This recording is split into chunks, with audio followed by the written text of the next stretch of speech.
డబ్బు, అనారోగ్యం, ఉద్యోగం, వ్యాపారం అప్పులతో బాధపడుతున్నారా? మీకోసమే మేనిఫెస్టింగ్ మిరాకిల్స్ 11 days ప్రోగ్రామ్.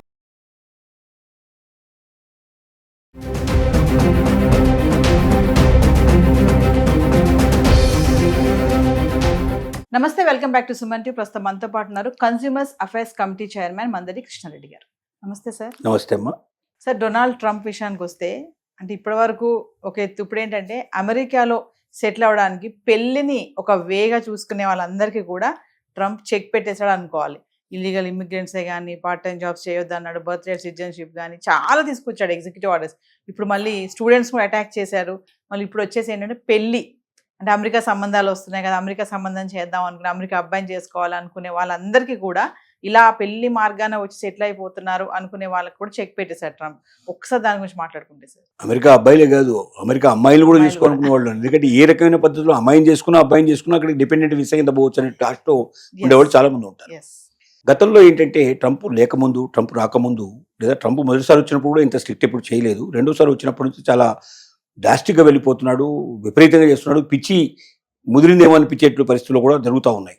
ఏ రాత్రి ఏ ఆలోచన వస్తుందో, పొద్దుటికల్లా ఏది ఇంప్లిమెంట్ చేస్తాడో తెలియని పరిస్థితుల్లో అమెరికన్ ప్రజలు వణికిపోయేటువంటి స్టేజ్ వచ్చింది. దాంట్లో ముఖ్యంగా వలస వెళ్ళిన వాళ్ళు, మన దేశం నుంచి వెళ్ళినట్టు వాళ్ళు లాంటి వాళ్ళకి చాలా ఇబ్బందులు ఎదురైనాయి. వీలైనంత వరకు వలసదారులను తగ్గించాలనే కోరికలో ఉన్నాడు. కాబట్టి ఏ కారణాలు దొరుకుతాయా, ఎలా నొక్కేద్దామని చూస్తున్నాడు. దానికి కానీ ఈ మధ్య కాలంలో ఏం చేశారంటే, జనరల్గా అమెరికాలో ఉండే అబ్బాయిని కానీ అమ్మాయిని కానీ మ్యారేజ్ చేసుకున్నప్పుడు డిపెండెంట్ వీసా అంటున్నాము. అంటే మ్యారేజ్ చేసుకున్నప్పుడు ఏమవుతుందంటే భార్యాభర్తలు అవుతారు. భార్యాభర్తలు అయినప్పుడు భార్య మీద భర్త మీద భార్య డిపెండ్ అయ్యే పరిస్థితి ఏర్పడుతుంది. కాబట్టి ఒక్కరు దూరంగా ఉండడం అనేది కరెక్ట్ కాదు. ఏ దేశమైనా దీన్ని ఒప్పుకుంటుంది. అమెరికా కూడా దీన్ని యాక్సెప్ట్ చేసింది. గతంలో విపరీతంగా జరిగాయి. ఇంకొంతమంది అయితే అమెరికాలో స్థిరపడడానికి పెళ్లిని ఒక ఆయుధంగా తీసుకున్నారు. అంటే ఇక్కడ మ్యారేజ్ చేసుకున్నట్టుగా సర్టిఫికేట్ తీసుకుని పోవడం, అమెరికాలో వెళ్ళినాక విడాకులు ఇచ్చేసుకోవడం, వాళ్ళు అక్కడ సెటిల్ అయిపోవడం, మళ్ళీ వెనక్కి రావాల్సిన అవసరం లేకుండా సెటిల్ అయిపోయేటువంటి కానీ దీన్ని ఒక మార్గంగా తీసుకున్నారు. అలాంటి పెళ్లిళ్ళు కొన్ని వేల పెళ్లిళ్ళు జరిగినాయి అట్లా. ఇప్పుడు దాన్ని మొత్తం టోటల్గా బ్రేకప్ చేయడానికి వీళ్ళు ఏం ప్లాన్ చేశారంటే, డిపెండెంట్ వీసా మ్యారేజ్ జరిగిపోయింది, ఓకే, డిపెండెంట్ వీసాకి అప్లై చేశారు. అప్లై చేయంగానే ఇక్కడ ఎప్పుడైతే ఇంటర్వ్యూ ఉంటుందో క్యాండిడేట్కి, సేమ్ టైం అక్కడ అబ్బాయి ఉన్నా అమ్మాయి ఉన్నా అక్కడ కూడా ఇంటర్వ్యూ ఇదే టైం. అంటే రెండు వైపులో ఏం జరుగుతుందో వీళ్ళకి వీళ్ళకి వినిపించేట్టుగా తెలుస్తుంది. అంటే వాళ్ళకి తెలుస్తుంది, ఎవరైతే ఇంటర్వ్యూ తీసుకుంటున్నారో వాళ్ళేం సమాధానం చెప్తున్నారో వీళ్ళకి సేమ్ క్వశ్చన్ ఇద్దరిని అడుగుతారు, ఏం ఆన్సర్ చెప్తారో చేస్తారు. ఆన్సర్లో తేడా వస్తే ఇది కరెక్ట్ కాదు, ఇది ఏదో డూప్లికేట్ మ్యారేజ్, ఇది ఒరిజినల్ మ్యారేజ్ కాదని చెప్పి కొట్టేసేసి ఇమీడియట్ డిపెండెంట్ వీసా లేదని చెప్పి క్యాన్సిల్ చేస్తున్నారు. ఒక్కోసారి వాడేది కూడా క్యాన్సిల్ చేసే పరిస్థితులు కూడా కొన్ని తీసుకొస్తున్నారు కొన్ని సందర్భాలు. ఇది ఇప్పుడు భయంకరమైన పరిస్థితి అన్నట్టు. కాబట్టి జాగ్రత్తగా ఉండాలి. మొట్టమొదటి జరుగుతుంది ఇక్కడ ఏంటంటే, మ్యారేజ్ కన్నా ముందో లేకపోతే మ్యారేజ్ తర్వాతనో వెళ్ళి మనం రిజిస్టర్ మ్యారేజ్ చేసుకుంటున్నాం. ఎందుకంటే రిజిస్టర్ మ్యారేజ్ సర్టిఫికేట్ మస్ట్. మామూలుగా మ్యారేజ్ చేసుకున్నాను ఫోటోలు చూపించే సిస్టమ్ అంతా కూడా గతంలో ఉండేది. ఆ తర్వాత ఒక కాలం వచ్చిన తర్వాత దాన్ని అమెరికా ఒప్పుకోలేదు. వెస్ట్రన్ కంట్రీస్లో అంతా కూడా you must have the certificate, registration certificate కావాలి కంపల్సరీ, కానీ కండిషన్ పెట్టారు. ఇప్పుడు రిజిస్టర్డ్ మ్యారేజ్ సర్టిఫికేట్ కావాలి. రిజిస్టర్ మ్యారేజ్ సర్టిఫికేట్ కావాలంటే మ్యారేజ్ కన్నా ముందన్నా వీళ్ళు చేసుకోవాలి, మ్యారేజ్ తర్వాతనే చేసుకోవాలి. అదే రోజు అంటే చాలా కష్టం. మన సిస్టంలో ఎలా ఉంటాయంటే, పెళ్లి కాగానే వెంటనే 2 రోజులు 3 రోజులు బయటకు పోకూడదని ఇట్లాంటి కొన్ని కండిషన్స్ ఉంటాయి. మరి కొత్త పెళ్లి కొడుకు పెద్ద కొడుకు 1 గంటలోనే బయటకు పోయి రిజిస్ట్రేషన్ మ్యారేజ్ చేసుకోవడం కష్టం. తర్వాత మన మ్యారేజ్ తంతు చాలా గంటలు గడిచే అవకాశం ఉంది. కొన్ని బ్రాహ్మణ్స్ మ్యారేజెస్ అయితే 4-5 గంటలు కనీసం జరుగుతూ ఉంటాయి. అంటే ఒక్కొక్క దాంట్లో ఒక రకమైన పద్ధతులు, ఒక సిస్టమ్స్, కస్టమ్స్ ఉంటాయి మనకు. దాని ప్రకారం మ్యారేజ్ అనేది ఒక డే మొత్తం కంప్లీట్ ప్రాసెస్ నడుస్తుంది మనకు.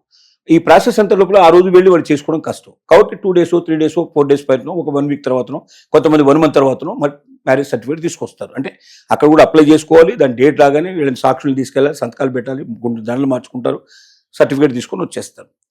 ఆ సర్టిఫికేట్ డేట్కిను ఒరిజినల్ మ్యారేజ్ డేట్కి మధ్యలో తేడా ఉంటుంది. So what is your marriage date అని అడిగాడు అనుకోండి, టక్కున జ్ఞాపకం వచ్చేది అంటే మనం మామూలుగా వేసుకునే మ్యారేజ్ జ్ఞాపకం వస్తుంది. ఎందుకంటే పత్రికలకు పట్టించడం, 1 నెల రోజుల పాటు ప్రాసెస్ అంతా ఈ మంది మార్పుల వ్యవహారం అంతా ఉంటుంది కదా. సో జనరల్గా జ్ఞాపకం ఉండేది సర్టిఫికేట్ డేట్ మనకు కావాలి. ఎందుకంటే సర్టిఫికేట్ దేనికోసం అంటే అమెరికా పోవడానికి సర్టిఫికేట్ కోసం మనం తెచ్చుకున్నాం. కానీ సహజంగా చెప్పేది అంటే మ్యారేజ్ డేట్ చెప్పేస్తారు. చెప్పంగానే ఏమవుతుందంటే క్యాన్సిల్ చేసే అవకాశాలు ఉన్నాయి. అంటే డిఫరెన్స్ ఉండకూడదు. మనకు ప్రొడ్యూస్ చేసినటువంటి డాక్యుమెంట్స్లో ఉండేటువంటి డేట్స్ కానీ, వ్యవహారం కానీ, మనీ కానీ ఏదైనా సరే వాళ్ళు అడిగిన ఫిగర్కి ఈ ఫిగర్కి మధ్యలో డిఫరెన్స్ రాకూడదు. అలాగే హస్బెండ్ ఒకటి వైఫ్ ఒకటి చెప్పినా కూడా క్యాన్సిల్ చేసే అవకాశాలు ఉన్నాయి. అంటే ఒక ప్రమాదంలో పడే పరిస్థితి గతంలో ఉన్నంత సులభంగా ఇప్పుడు లేదు. దీనికి కూడా మనం చాలా ముందు ప్రాక్టీస్ చేయాలి. Yes. అంటే ఇద్దరు ప్రాక్టీస్ చేసుకోవాలి.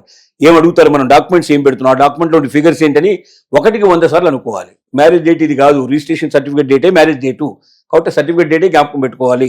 ఆ రోజున ఎట్లా జరిగింది మ్యారేజ్ అనగానే వాళ్ళు ఇద్దరు వచ్చారు, సాక్షులకు వచ్చారు, మేము ఇక్కడ రిజిస్ట్రేషన్ చేస్తాం, సర్టిఫికేట్ చెప్పాలి. అంతేగాని పెళ్లికి 100 మంది వచ్చారు, బాగా జరిగింది, మంచి భోజనాలు పెట్టాము అని ఇవన్నీ ఎందుకంటే ఆ మ్యారేజ్ మనకు జ్ఞాపకం వస్తుంటుంది. ఇంకా ఆ ఊహల్లోనే ఉంటాం, మనం ఆలోచనలో ఉంటాం. అది మెమరబుల్, మనకు జీవితంలో ఒక మధురమైనట్టు ఒక మనకు ఆనందకరమైన విషయం కాబట్టి సంఘటన జ్ఞాపకం ఉంటుంది మనకు. సో ఇలాంటివి ఇండియన్స్ చాలా తప్పులు చేస్తున్నారు. ఈ తప్పుల వల్ల ఇప్పుడు బాగా దొరికిపోతున్నారు. ఒక్క 4,000 వీసాలు సుమారుగా ఈ మధ్య కాలంలోనే డిపెండెంట్ వీసాలు క్యాన్సిల్ అయినట్టుగా తెలుస్తున్నారు. 4,000 అంటే మీరు ఎంత గణనీయమైందో మీరు తెలుసుకోవచ్చు. ఒక సంవత్సరం మొత్తం తీసుకుంటే ఇంకెన్ని అవుతాయో కూడా మనకు తెలియని పరిస్థితి. అంటే ఒకప్పుడు ఏంటంటే మ్యారేజ్ అయ్యిందంటే సహజంగా ప్రాబ్లమే ఉండేది కాదు. మ్యారేజ్ సర్టిఫికేట్ ప్రొడ్యూస్ చేసేస్తే ఏదో పేరుకు ఒక 2-3 ప్రశ్నలు అడిగేవాళ్ళు, పంపించేసేవాళ్ళు. అంటే ఇట్స్ డెఫినెట్గా మ్యారేజ్ అయితే 100% వస్తుంది సర్టిఫికేటు అని నిర్ణయం. అందుకే ఏంటి, కొంతమంది 3 రోజుల్లో మ్యారేజ్ చేసుకుని వెళ్ళిపోయిన వాళ్ళు ఉన్నారు. 3 డేస్లో మ్యారేజ్ చేసేసుకొని సర్టిఫికేట్ తీసుకొని తర్వాత తను వెళ్ళిపోతాడు, తర్వాత వైఫ్ వచ్చేటట్టుగా ఏర్పాటు చేసుకున్నారు. లేదా అదే రోజున వారం రోజులు, 10 రోజులు, 15 రోజులు దొరికిన వాళ్ళైతే అదే రోజున ఇద్దరు కలిసి వెళ్ళిపోయిన సంఘటనలు కూడా మనకు ఉన్నాయి. విశాఖ అప్లై చేసుకుని వెళ్ళిపోయిన సంఘటనలు ఉన్నాయి. కానీ ఈ రోజున ఆ పరిస్థితి లేదు. ఈ సిచ్యువేషన్ ఒకటి. ఇంకో రెండోది ఏంటంటే, డిపెండెంట్ వీసా వాళ్ళు ఎవరు కూడా వారు జాబ్ చేయడానికి వీల్లేదు.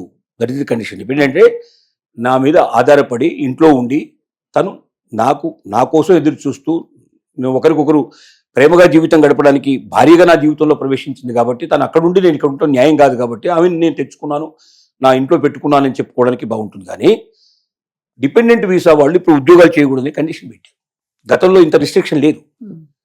చదువుకోవాలంటే కూడా మళ్ళీ దానికి సపరేట్గా దానికి ఒక సిస్టమ్ అంతా కూడా ఉంది. దానికి అప్లై చేసుకోవాలి, వాళ్ళు యాక్సెప్ట్ చేస్తారు చేయడం. తెలియకుండా, ప్రభుత్వానికి తెలియకుండా ఉద్యోగం చేసినా, లేకపోతే చదువుకున్నా, లేదా ఏదైనా ఇంట్లో చేసే వ్యాపారాలంటూ మొదలుపెట్టినా డిపెండెంట్ వీసా వెంటనే క్యాన్సిల్ అయిపోతుంది. వెంటనే ఫ్లైట్ ఎక్కిచ్చేసి పంపించేస్తారు. ఇలాంటి డేంజర్ ఉంది. కాబట్టి దీన్ని దృష్టిలో పెట్టుకుని ఇకపైన భవిష్యత్తు లోపల మ్యారేజ్ అయితే నేను అమెరికా వెళ్ళిపోయినట్టు అనుకునే వాళ్ళది లేదు.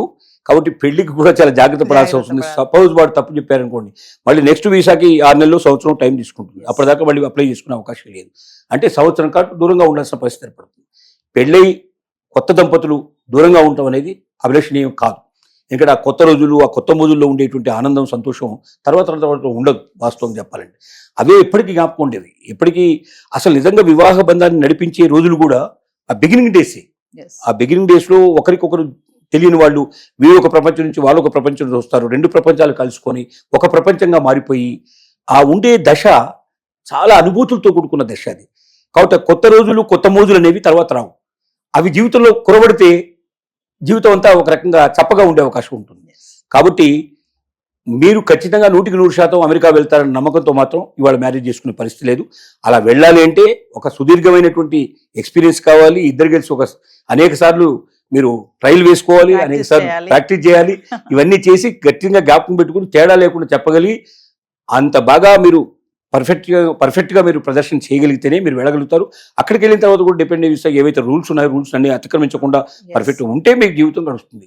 కానీ నేను పోవాలి, చదువుకోవాలి, నేను పోవాలి, ఉద్యోగం చేయాలని కోరికతో ఇంతకుముందు గతంలో ఎప్పుడైతే డిపెండెన్స్ ఇస్తున్నారో ఇప్పుడు వాళ్ళందరూ కూడా అలాంటి మ్యారేజ్ చేసుకోకుండా ఇక్కడ ఉండటమే చాలా బెటరు. ఇక్కడ వాళ్ళని చేసుకోవడానికి ప్రయత్నం చేయడమే బెటర్.